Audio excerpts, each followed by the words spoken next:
drinking too much beer, smoking too many cigars, and during the period that we'll discuss this week, he actually came close to death in the opinion of his doctors, and they ordered him to back off. Of course he didn't, but brilliant man, and many people's eyes a villain. Not necessarily a nice guy. Gorchakov was his rival. We'll learn more about him today in the anecdotes. Gorchakov was the Russian prime minister. He was also, at this point, an old man. Some people thought he was senile at this point. He was classically educated also. I didn't mention this last week, but his classmate, one of his classmates as a young man, he came from a noble family, was Pushkin, the Russian poet, who after Zhukovsky became the most prolific Russian writer. So Vasily Zhukovsky kind of drifts into the no man's land. Pushkin really replaced him, and later I'll show a picture that Pushkin drew of Gorchakov. They were longtime friends.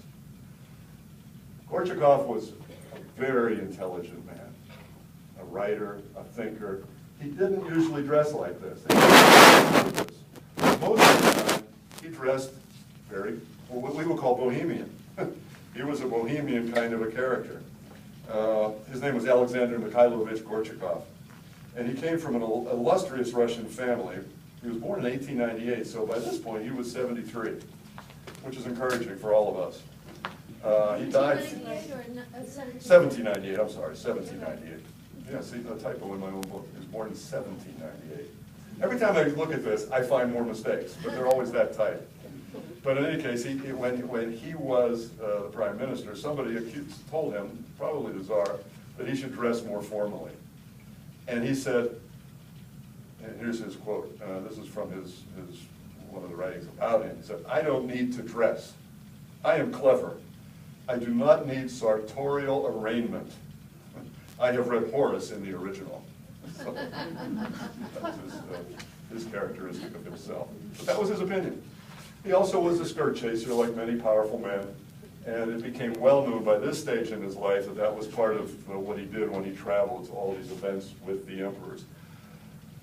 Interesting character. But you know, a bohemian prime minister who doesn't like to dress up, but was happy that he could read Horace in the original. The Duc de Caz is really an honorable man.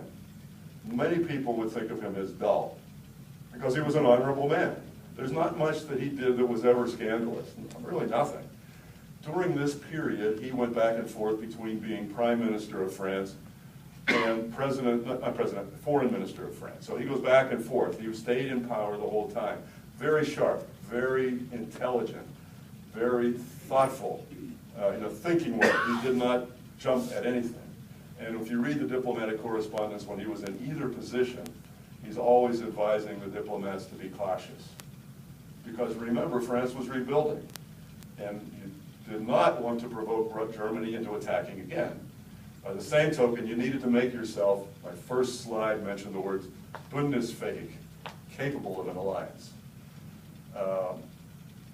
As an aside, I joke about it every time I look at this.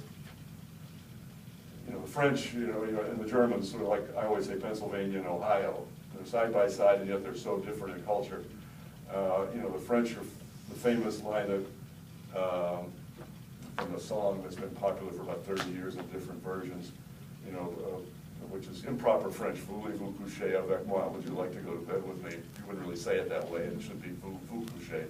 But in any case, who did that song? I can't remember her name, but it's been done twice. Over and over again. The French, if they were trying to meet somebody, would say something like that, not quite that. They used to instead of vous to. But in Germany, Bundesfähig means, I can picture a German saying, Bist du Bundesfähig? Doesn't sound quite as dramatic as voulez-vous coucher avec moi. Next door neighbors, totally different language. The language reveals the culture. Are you capable of alliance? Do you want to hook up? The French wanted to hook up. They wanted to be alliance capable, and they were going after Russia. I mentioned Boyce just briefly because he was a classic example of this time period. You went back. Oh, I went too far. Boyce was, he started this period as the Austrian foreign minister, when there was just Austria. He was born in Dusseldorf, which is now Germany. But in that point, before 1866, when the Germans defeated the Austro-Hungarians, there was no Germany, there were German people, the folk. You hear the Germans talking about folk. It's another German term. It doesn't mean the people, it means more than that. These German words mean more than folks.